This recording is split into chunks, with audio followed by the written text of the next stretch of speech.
Well, I guess the aim of the whole thing was to work with students on getting them to write a poem and then getting them to set it to music. So there are probably two strands to that. One is the writing of a poem, and the other is the act of composition.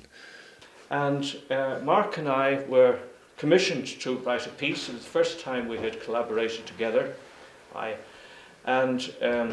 Mark wrote the poem, and then I wrote the music. So we thought we'd begin by showing you a short clip from this. It's not the whole piece, and then we'll talk about how we did it, and we'll take it from there.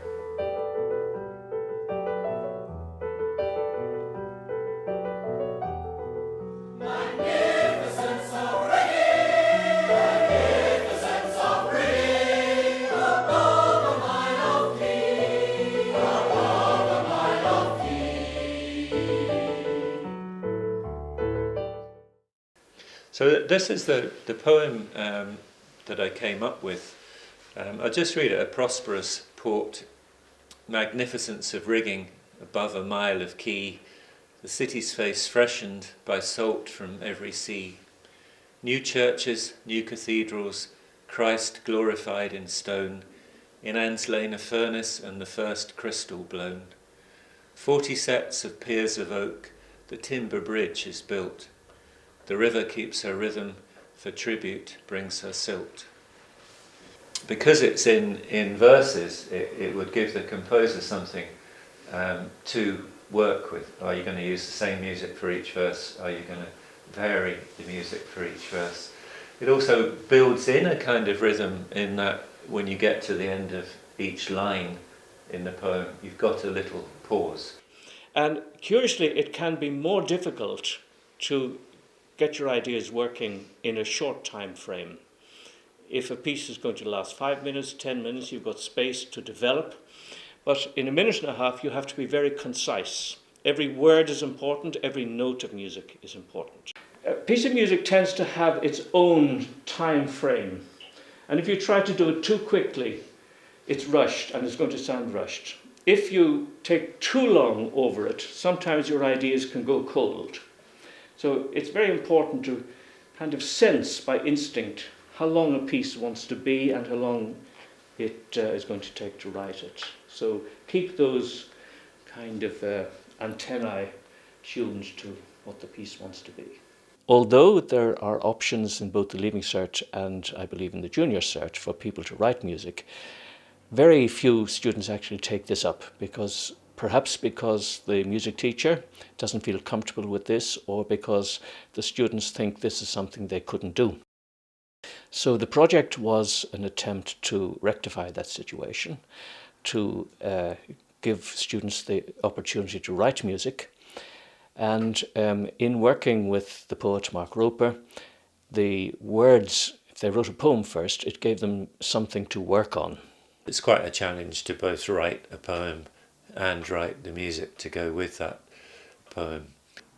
We had 2 sessions with each group, which in a way isn't very much. The sessions where we were going back and getting the pupils to perform what they'd written, some of that was actually really enjoyable and sometimes actually quite moving.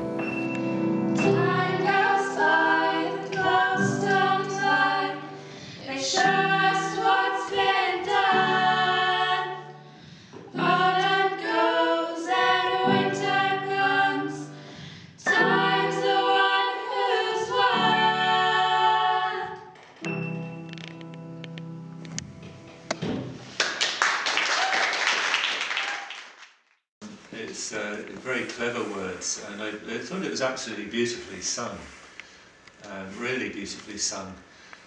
So a lot of the, on the sheet I'm going to give back to you, there are a lot of little comments of little things that I would maybe leave out as a poem, but when I heard you singing it, I could see why they were there.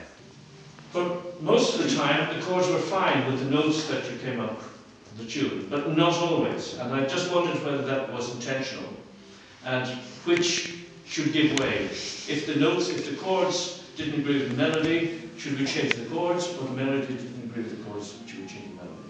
See what I'm trying to say? So welcome to a concert of work, new work by secondary school students from Our Lady of Mercy, Newtown and Salle. The songs you'll hear today emanate from a poetry and music composition programme which ran in schools between November 2012 and January of 2013. First of all, we thought that Mark would read the words of the songs to tie the whole project together. I don't like clocks. They have a rhythm I'm not used to and are made of metal parts. Time goes by, the clocks don't lie, they show us what's been done. Autumn goes and winter comes, time's the one who's won.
One of the exciting things about the project is that, as far as I know, it had never been done before, to create a programme for music and poetry together. And that was one of the very gratifying things, I think, both for Mark and myself, to see that the response was so very positive and very creative. That was exactly what we hoped would happen.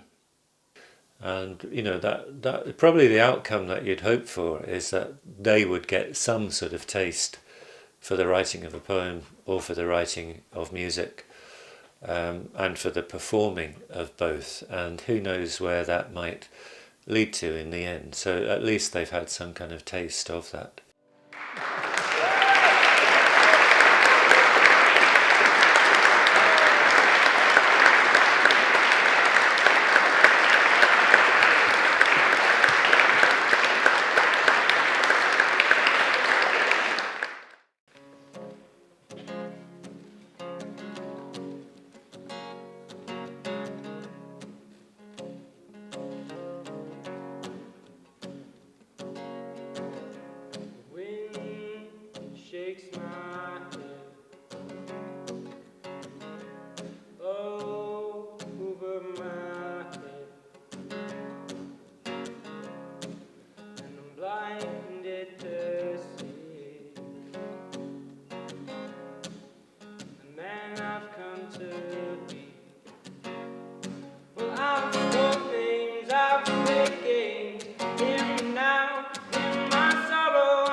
shakes my head.